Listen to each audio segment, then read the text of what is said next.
So today we're making roasted butternut squash with walnuts. You're going to need a butternut squash halved and peeled and seeded, some walnuts. We're going to use about a 1/4 cup, a teaspoon of brown sugar, and a tablespoon of butter. We're going to need about a teaspoon of cinnamon and a pinch of salt.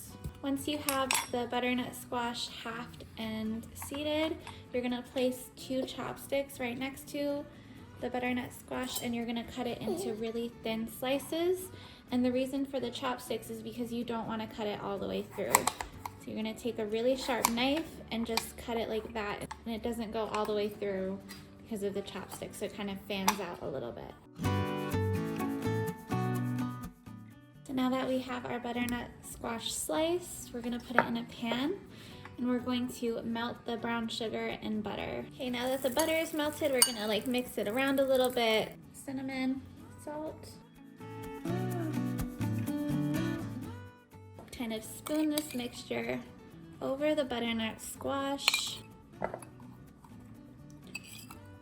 Use a brush to kind of even it out a little bit.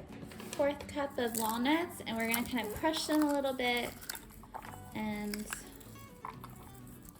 kind of sprinkle them on top of the squash. And that goes in the oven at 450.